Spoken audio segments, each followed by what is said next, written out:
Welcome back to Ribbon Candy Hooking. I'm Deanna. I'm working on hooking a kitty cat today that Jacob designed. It's a real cat. It's a gray cat and it's a fluffy long-haired cat. So there was always a conversation, as you can imagine, about how to hook something like this that is meant to be a specific animal who has this long, soft fur. And we made a decision to not hook it with wool strips, right? Because it's limited in terms of texture and height and all that. And instead, I was searching for a different material that we could hook it with to give the cat this soft look, right, of being this long gray-haired cat. But also, you see, there's like these little tufts of calico in there because there's little bits of apricot on this cat as well.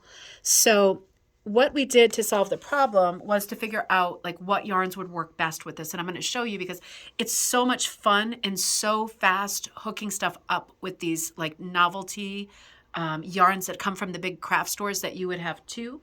One of them is this one. This is the main body of the cat, is this really thick chenille. And this is a Bernat Velvet Plus Yarnspirations. So this is going to be at all the big box stores. It comes in lots of colors. It tells you what size crochet hook and knitting needles you would want, but I'm hooking it just with a regular rug hook. You could also use a crochet hook if you have one that works, and I'm hooking into monk's cloth. So I'm just literally rug hooking this piece, and I'm obviously not going into every hole because it would become super dense and want to buckle, and it hooks up as fast as it looks like it does. I'm just pulling up these like little balls of like a pom-pom type chenille. It's really fast and full, and because I'm not hooking every hole, it does mean that I have, in rug hooking terms, a lot of little holidays in between that you're just not seeing because this yarn is so full.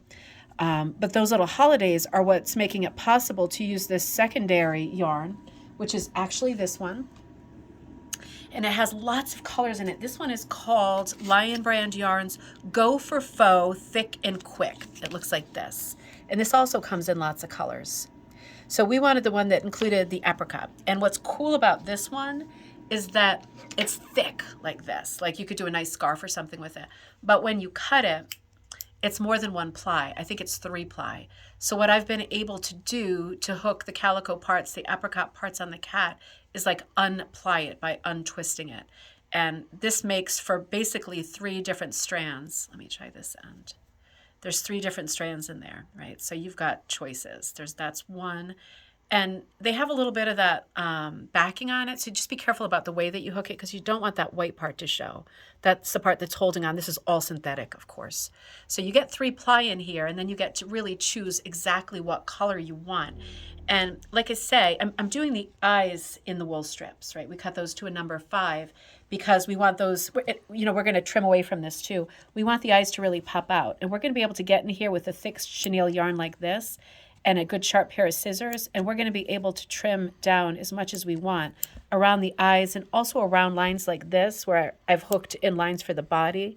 We're going to spend quite a bit of time in here at the end picking these lines out with scissors so that you can see the hooked parts, and they'll really jump out when we get there.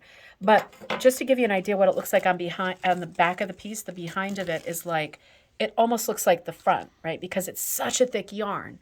And it doesn't work like a wool strip. So the back has the same fibers as the front. So you're getting a lot of ply on the back as well. And it's really fun with a piece like this that hooks up this fast that you can kind of feel with your fingers, like you're looking for a tick on the dog's fur, right? You kind of feel with your fingers where the gaps are and where it makes sense to pull through a secondary yarn if you're doing something that has like another color in it. But super fast project, super easy project. I was working on this last night for probably under 2 hours in total and got this far on it because it hooks up so fast. So something to think about. If you're a rug hooker, this is not something you would ever want to block with heat to set. This is all synthetic, but it comes out super pretty, super high luster, really soft, and a really good solution if you're trying to hook things that look like pets or look like fake fur. I will see you next time on Ribbon Candy Hooking.